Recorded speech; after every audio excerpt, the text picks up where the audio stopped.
Today I want to highlight something I think could be very helpful in this week's installment of Wednesday Encouragement.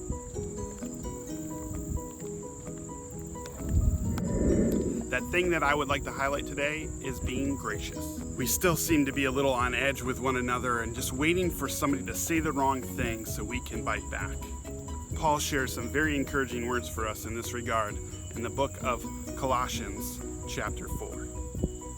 In Colossians chapter 4, verse 6, it says, "Let your conversations be always full of grace, seasoned with salt, so that you may know how to answer one another."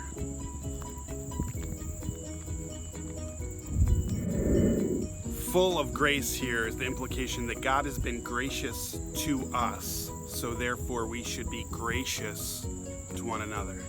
And then he says seasoned with salt, and that's exactly how it sounds. Not enough salt is not wise. Too much salt, you get an opinion with not a whole lot of clarity. Seasoned with salt, you have the right amount of taste and encouragement for the people you're having a conversation with. One of my favorite Russian dishes is called shashlik. It's shish kebabs, and the meat is cured in salt and onion for at least 24 hours, and then you put it over a wood fire. When you get that salt right, it is meat perfection. Imagine our conversations were also seasoned with salt, the right amount of wisdom, the right amount of encouragement to build one another up. I've had a lot of conversations with teachers lately and their experience over the summer as they head into the school year. Today here in Nyack, schools start, and all of our teachers are a little bit on edge.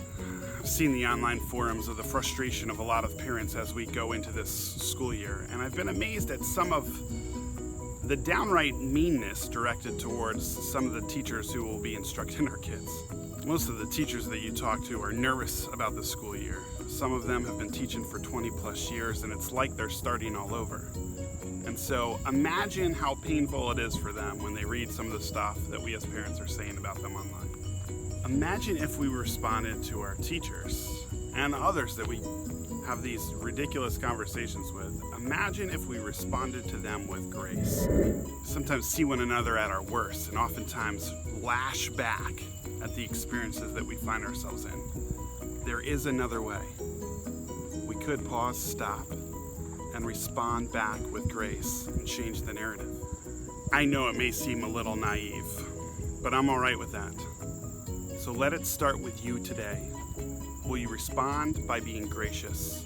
Will you respond by being salt? Make a difference today. Go in peace.